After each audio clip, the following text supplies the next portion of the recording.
Hello students, today we are going to see about the concept chapter 3 database models. So in DBMS what are the database models it was available. So on the topic பத்தி தான் இன்னைக்கு நம்ம பார்க்க போறோம்.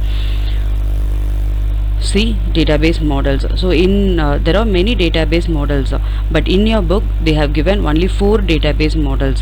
So what are they? Are hierarchical model, network model, relational model, object oriented database model.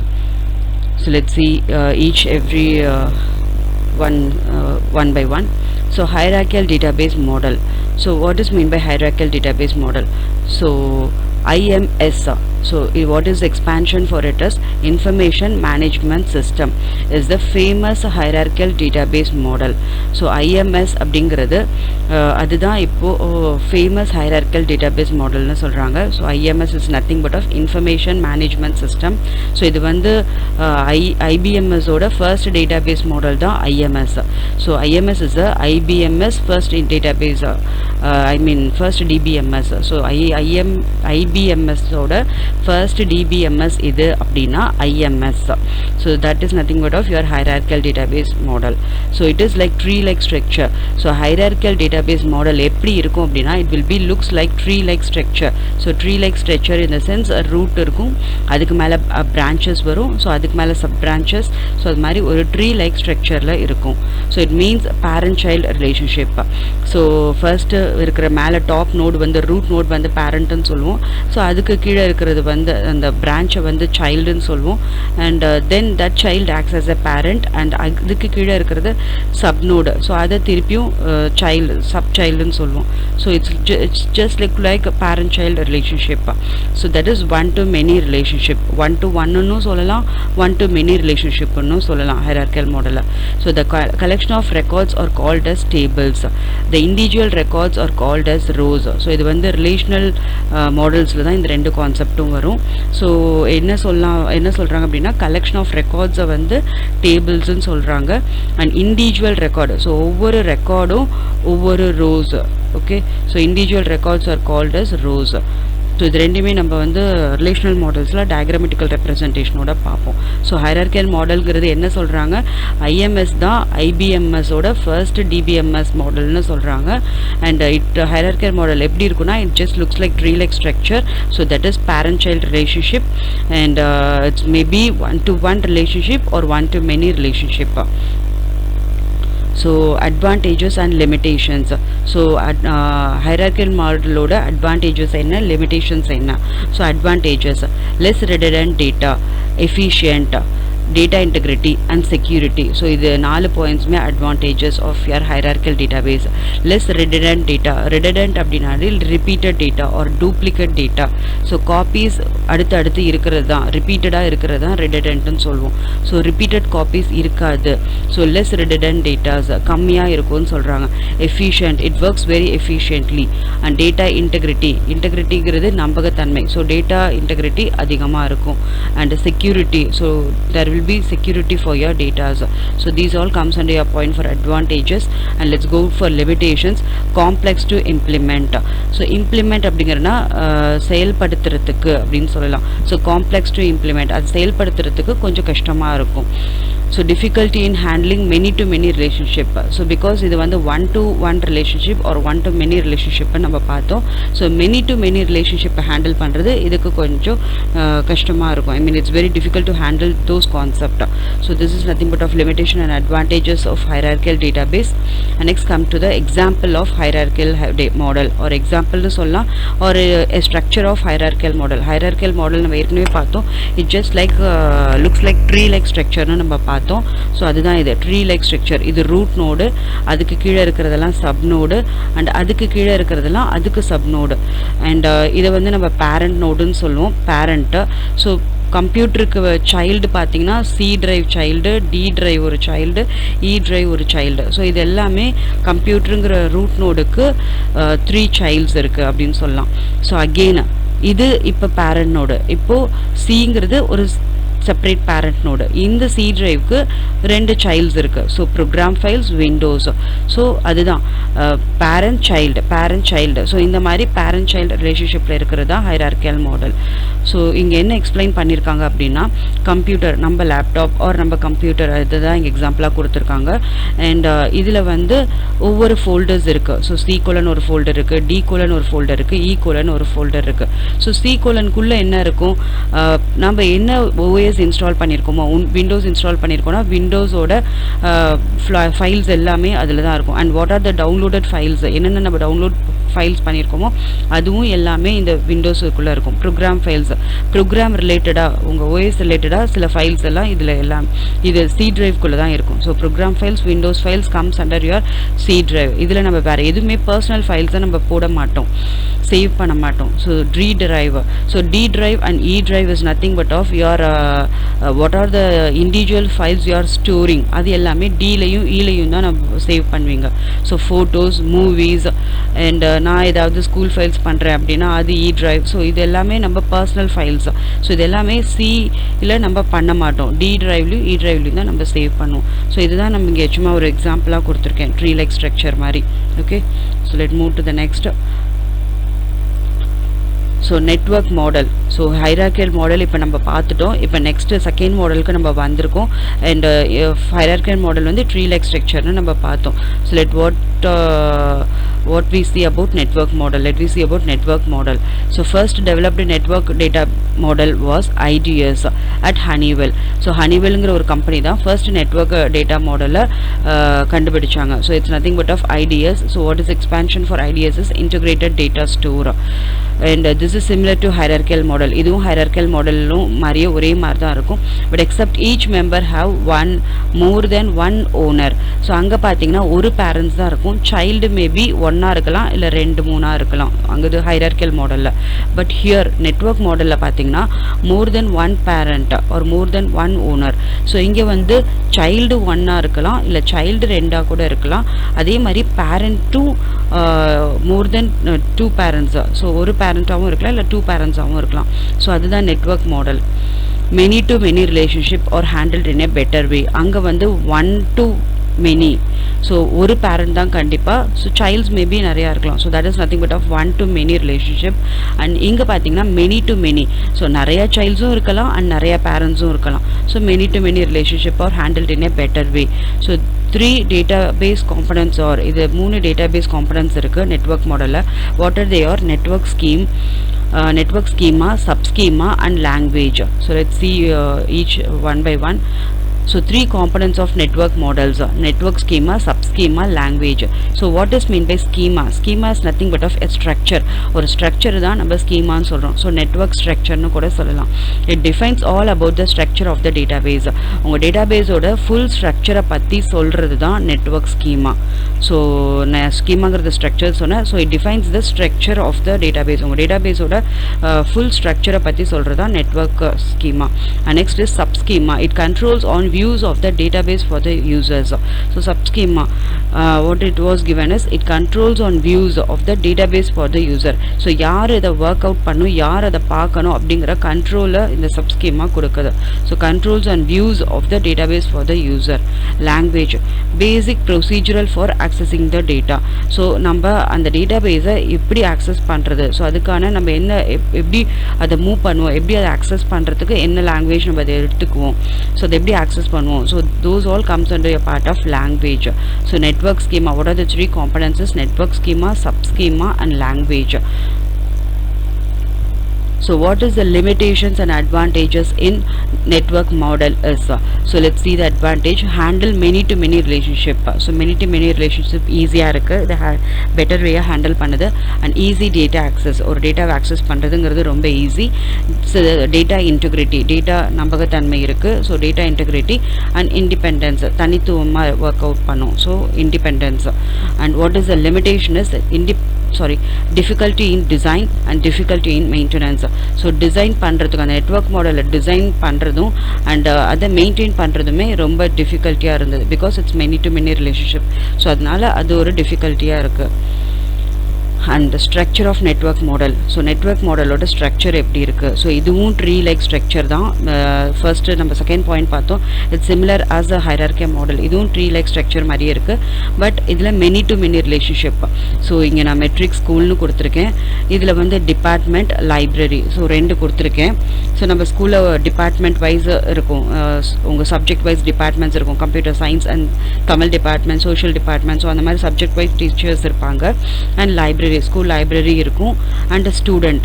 so student என்ன பண்ணுவான், ஸ்டூடெண்ட்ங்கிறது இங்க ஒரு child. so child என்ன பண்ணுவான், ஸ்டூடெண்ட் என்ன பண்ணுவான், அவன் ஸ்கூலோட லைப்ரரிக்கும் போவான், and அந்த ஸ்கூல்ல இருக்க டிபார்ட்மெண்ட்டோட ஸ்டாஃப்ஸையும் மீட் பண்றதுக்கு அவங்க டிபார்ட்மெண்ட்டுக்கும் போவான், and மேபி ஆஃபீஸ், மேபி இன்னொரு பேரண்ட்ஸ் கூட இருக்கலாம் ஆஃபீஸ், ஸோ அவங்க ஆஃபீஸ்க்கு போய் ஃபீஸ் கட்டுறதுக்கு கூட போகலாம்.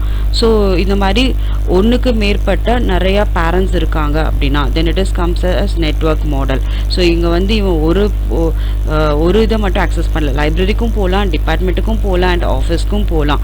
So these all nothing but of 3 parents are available. இங்கே நான் எக்ஸாம்பிளுக்கு 2 தான் கொடுத்துருக்கேன்.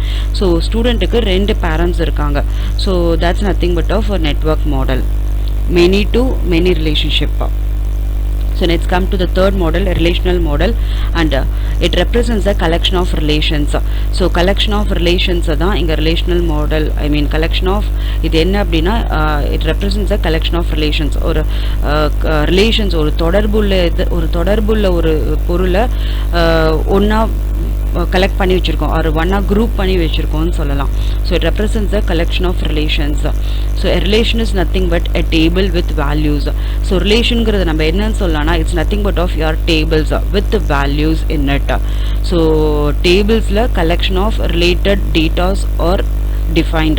ஸோ ஒரு டேபிளில் பார்த்தீங்கன்னா அங்கே கலெக்ஷன் ஆஃப் ரிலேட்டட் டேட்டாஸ் இருக்கும். ஸோ என்ன சொல்லலாம், அவங்க ரோல் நம்பர் இருக்கும், அண்ட் ஸ்டூடெண்ட்ஸ் நேம் இருக்கும், அண்ட் அவங்களோட மார்க்ஸ் இருக்கும், அண்ட் அவங்க பாஸாக ஃபெயிலாங்கிற ஒரு ஃபைனல் கன்க்ளூஷன் கன்சால்டேட் மார்க் இருக்கும். ஸோ இது எல்லாமே என்ன, ஒரு ரிலேட்டட் டேட்டாஸ், எல்லாமே ஒரு ரிலேட்டட் டேட்டாஸ், எல்லாத்தோட நேம், எல்லாத்தோட மார்க்ஸ், எல்லாரும் பாஸாக ஃபெயிலாங்கிற ஒரு லிஸ்ட். ஸோ இது எல்லாமே collection of related datas. So அதுதான் நம்ம இங்கே டேபிள்ஸ்ன்னு சொல்கிறோம். Every row in a tables are collection of related data. நான் இப்ப சொன்னதே தான். ஸோ ஒவ்வொரு டேபிள், ஐ மீன் டேபிளில் உள்ள ஒவ்வொரு ரோவுமே நம்ம ரெக்கார்ட்ஸ்ன்னு சொல்லலாம். அந்த ஒவ்வொரு ரெக்கார்ட்ஸும் ஒரு ரிலேட்டட் டேட்டாஸாக இருக்கும். So example for relational model is Oracle, SQL Server, DB2, Database 2, so etc. are some of the relational models. So இதெல்லாமே அதோட எக்ஸாம்பிள். இதில் நம்ம போனதில் நெட்வொர்க் மாடலில் 3 ஸ்கீமா பார்த்தோம். இங்கே வந்து 2 காம்பனன்ட்ஸ் இருக்கு. So instance and schema. Instance, a table consists of rows and columns. So instance அப்படிங்கிறது அது என்ன கொடுத்துருக்காங்க, ஒரு டேபிள்னா அதில் என்ன இருக்கும். ஸோ ஷார்லிட் will contains rows and columns. Rows and காலம்ஸுங்கிறது, ரோஸ் அப்படிங்கிறது இப்படி ஹரிசாண்டல் வைஸில் இருக்குது அப்படின்னா அது ரோஸ். காலம்ஸ் அப்படிங்கிறது மேலேருந்து கீழே வெர்டிக்கல் லைனை மென்ஷன் பண்ணுறது காலம்ஸ். ஸோ அது டயக்ராமெட்டிக்கல் ரெப்ரசன்டேஷன் பார்த்தா உங்களுக்கு ஈஸியாக புரியும். So a table consists of rows and column. Schema specifies the structure including name and type of each column. Schema அப்படிங்கிறது நம்ம லாஸ்ட் இதுலேயே சொன்னேன், it's nothing but of your structure. இதில் என்ன சொன்னால் it specifies the structure including name and type of each column. ஒரு name, ஒரு காலமோட name என்ன, அது என்ன டேட்டா டைப்பை குறிக்குது. ஸோ அதுதான் இங்கே சொல்லியிருக்காங்க. ஸோ நேம் அப்படின்னா இப்போ சௌமியா அப்படிங்கிறது ஒரு நேம், அது என்ன டேட்டா டைப்பை குறிக்குது, கேரக்டர் டேட்டா டைப்பை குறிக்குது. ஃபார் எக்ஸாம்பிள் நான் சௌமியா இவ்வளோ மார்க் வாங்கியிருக்கேன் அப்படின்னா, ஸோ 70 மார்க் வாங்கியிருக்கேன் அப்படின்னா, ஸோ 70 அப்படிங்கிறது என்ன, ஒரு நம்பர். ஓகே, ஸோ அது நம்பர் டேட்டா டைப் அண்டரில் வரும். ஸோ நான் பாஸா ஃபெயிலா, so yes or no category. So இது என்ன டேட்டா டைப்பில் வரும், பூலியன். ஸோ இதுதான் என்ன டேட்டா டைப்பில் குறிக்குது அப்படிங்கிறதா name and type of each column. And relation attribute tuples. So இது எப்படின்னா என்ன, ரிலேஷன் அட்ரிபியூட்ஸ் டியூப்பிள்ஸ்னால் என்ன, ஸோ அதை இங்கே கொடுத்துருக்காங்க. Relation consist of unique attributes and tuples. So ரிலேஷனுங்கிறது என்ன இருக்குன்னா, ஒரு யூனிக் அட்ரிபியூட்ஸ் இருக்கும் அண்ட் டியூப்பிள்ஸ் இருக்கும். ஸோ ரிலேஷன் அப்படிங்கிறது என்ன, டேபிள்ஸ். ஸோ அட்ரிபியூட் அப்படிங்கிறது என்ன, காலம்ஸ். அண்ட் டியூப்பிள்ஸ் அப்படிங்கிறது என்ன, rows. So other word தான் இங்க கொடுத்திருக்காங்க. So here table is called as a relation and column is called as attribute and rows is called as tuples. So இப்போ நீங்க இந்த bracketல உள்ளத படிங்க. A table consists of columns and rows. So இந்த point நம்ம முன்னாடி ஸ்கிரீன்ல பார்த்தோம்.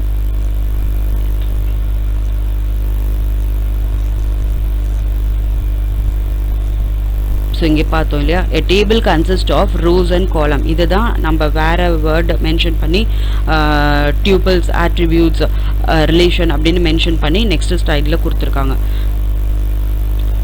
A table consists of rows and columns. Okay, இங்கே ரிலேஷன்ங்கிறது வந்து டேபிள், attributes அப்படிங்கிறது காலம், tuples அப்படிங்கிறது rows. So let's see the structure of relational model. இதுதான் டேபிளோட ஸ்ட்ரக்சர். இதுதான் நம்ம ஒரு டேபிள்னு சொல்லுவோம். ஓகே, இதுதான் நம்ம ஒரு டேபிள்னு சொல்லுவோம். ஐ மீன் அட்டண்டன்ஸ் நோட்டை பார்த்தீங்கன்னா ஓப்பன் பண்ணி பார்த்தீங்கன்னா அதில் ஃபுல்லாக லைன் பை லைனாக இருக்கும் இல்லையா, வெர்டிக்கல் காலம், ஹரிசாண்டல் காலமோட. ஸோ அதை நம்ம டேபிள்னு சொல்லலாம். ஸோ இங்கே பாருங்கள், உங்கள் ரோல் நம்பர்ஸ் எல்லாத்தையும் ஒரு காலமில் நான் மென்ஷன் பண்ணியிருக்கேன். ஸோ இதுதான் உங்கள் காலம். ரோல் நம்பருங்கிறது ஒரு காலம், நேமுங்கிறது ஒரு காலம், அண்ட் ரிசல்ட்டுங்கிறது ஒரு காலம். இதுதான் நான் இங்கே காலம்னு மென்ஷன் பண்ணியிருக்கேன். காலம்ங்கிறத இன்னொரு வேர்டில் என்ன சொல்லலாம்னா can be called as attributes. So இந்த ரோவை, ஸோ 1 அனு பாஸ், ஸோ இது வந்து row. And again second row 2, roll number 2 Bhanu pass, so இது வந்து second row. So third row 3 Chitra fail. So இவங்க இது எல்லாமே ஒவ்வொரு ரோ, உங்கள் ஹரிசாண்டல் ரோவை மென்ஷன், ஐ மீன் ஹரிசாண்டல் வேயை மென்ஷன் பண்ணுறது வந்து ரோ, அண்ட் வெர்டிக்கல் மேலேருந்து கீழே மென்ஷன் பண்ணுறது column. So rows can also be called as tuples, and tables are also can be called as relations. So ரோங்கிறது என்ன, ஒவ்வொரு ரெக்கார்டு, இதுதான் ஒவ்வொரு ரெக்கார்டு, அணுவோட ரெக்கார்டு, இது பானுவோட ரெக்கார்டு, தேர்ட் வந்து சித்ராவோட ரெக்கார்டு, ஃபோர்த் வந்து தீபாவோட ரெக்கார்டு. ஸோ ஒவ்வொரு ரெக்கார்டுமே ஒவ்வொரு ரோஸுன்னு சொல்லுவோம். ஐ மீன் ஒவ்வொரு ரோஸுமே ஒரு ரெக்கார்டுன்னு சொல்லுவோம். இங்கே ஈச் மேலேருந்து கீழே வர்றது வந்து காலம்னு சொல்கிறாங்க. So let move to the next, object oriented database model. So this is your last model which it was given in your book. So இதில் என்ன கொடுத்துருக்காங்கன்னா, it is a combination of object oriented programming concepts and database technology. So OOPS ஓட கான்செப்டையும் database technologyயோட கான்செப்டையும் ரெண்டையும் combine பண்ணி சொல்லியிருக்கிற model பேர் தான் object oriented database model. So இதில் வந்து இந்த ரெண்டு கான்செப்டோட காம்பினேஷனும் சேர்ந்தது தான் இந்த model. And this model serves as the base of relational model. So relational மாடலோட பேஸ் கான்செப்ட்ஸ் தான் இந்த மாடலுக்கு ஹெல்ப்பாக இருக்குது. So this model serves as a base of relational model. அதை பேஸ் பண்ணி தான் இந்த மாடல் இருக்கும். ஐ மீன் உங்கள் ரிலேஷனல் மாடலை பேஸ் பண்ணி தான் இந்த மாடல் ஒர்க் ஆகும். So it uses small reusable software called as objects. So இதில் வந்து ஆப்ஜெக்ட்டுங்கிற ஒரு கான்செப்டை யூஸ் பண்ணுறோம். ஸோ அது எப்படி இருக்குன்னா small and reusable software. So these are stored in object oriented database. So இந்த கான்செப்ட் எங்கே நம்ம ஸ்டோர் பண்ணுவோம் அப்படின்னா ஆப்ஜெக்ட் ஓரியன்ட் டேட்டாபேஸ். ஸோ இதுதான் ஆப்ஜெக்ட் ஓரியன்ட் டேட்டாபேஸ் மாடல்னு சொல்கிறோம். And advantages in this object oriented database model is efficient manage large number of different data types. So large number of different data types ரொம்ப efficient handle பண்ணுது. So for example nameங்கிறது வந்து character data type, and marksங்கிறது variable data type, and pass fail அப்படிங்கிறது வந்து boolean data type. So இந்த மாதிரி ஒவ்வொரு காலமும் ஒவ்வொரு செப்பரேட் டேட்டா டைப் இருக்கு. ஸோ பின்கோடு அப்படின்னு பார்த்தீங்கன்னா அது நம்பரில் இருக்கும். ஸோ அது வேரியபிள் டேட்டா டைப். ஸோ இந்த மாதிரி ஒவ்வொரு டேட்டா டைப்பும் டிஃபராக இருக்கும். அது எல்லாத்தையும் எஃபிஷியண்ட்டாக ஹேண்டில் பண்ணதுன்னு சொல்லியிருக்காங்க. Complex behaviours are handled efficiently using OOPs concept. ரொம்ப கடினமான விஷயத்தை கூட ஊப்ஸ் கான்செப்ட் யூஸ் பண்ணால் எஃபிஷியண்ட்டாக ஹேண்டில் பண்ண முடியுது இதில் அப்படின்னு சொல்லியிருக்காங்க. So these R the 2 advantages in object oriented database model. So this is the structure of the object oriented database model. So இங்கே கொடுத்துருக்காங்க, இது வந்து many to many relationship. So இதில் என்ன கொடுத்துருக்காங்க பாருங்கள், சேல்ஸ்மேன், இது வந்து மெனி டு மெனி ரிலேஷன்ஷிப், இது வந்து 1 to many ரிலேஷன்ஷிப், இது மெனி டு 1 ரிலேஷன்ஷிப். ஸோ அப்படி அதுதான் இங்கே மென்ஷன் பண்ணியிருக்காங்க. ஸோ சேல்ஸ்மேன் என்ன சேல்ஸ்மேனோட என்னென்ன ரெக்கார்ட்ஸ் வச்சுருப்போம், அவங்களோட நேம் வச்சுருக்கோம், அவங்களோட ஏஜ் வச்சுருப்போம், அவங்களோட சேலரி வச்சுருப்போம், அண்ட் ஒரு சேல்ஸ்மேனுக்கு அக்கௌண்ட் இருக்கும், அண்ட் அவங்களுக்கு ஆர்டர்ஸ் இருக்கும், அண்ட் அவங்களுக்கு நிறைய அக்கௌண்ட்ஸ், ஒரு பர்சனுக்கு நிறைய அக்கௌண்ட் கூட இருக்கலாம், அண்ட் ஒரு பர்சனுக்கு நிறைய ஆர்டர்ஸ் கூட வரலாம். ஸோ அதுதான் 1 to many ரிலேஷன்ஷிப். இங்கே பார்த்தீங்கன்னா சேல்ஸ்மேன் அவங்க ஒர்க்ஸ் எந்த டிபார்ட்மெண்ட்டில் ஒர்க் பண்ணுறாங்க, அந்த டிபார்ட்மெண்ட் நேம் என்ன, அதில் அவங்க பட்ஜெட் என்ன. So these is nothing but of many to many relationship. And இங்கே பார்த்தீங்கன்னா சேல்ஸ்மேன் விச் பிளேஸ் அவங்க தங்கியிருக்காங்க. So it's nothing but of அவங்களுக்கு கண்டிப்பாக ஒரு அட்ரஸ் தான் இருக்கும் அவங்க ரெக்கார்டில். So address, street, number, street name, city code. So இது வந்து many to one relationship. So உங்களுக்கு ஒரு address தான் இருக்கும். So that's nothing but of many to one relationship. So hope you understand the concept of database models. So what are the 4 database models we have seen is hierarchical database model, relational database model, network database model, and object oriented database model. Hope you understand the 4 database models. Thanks for watching.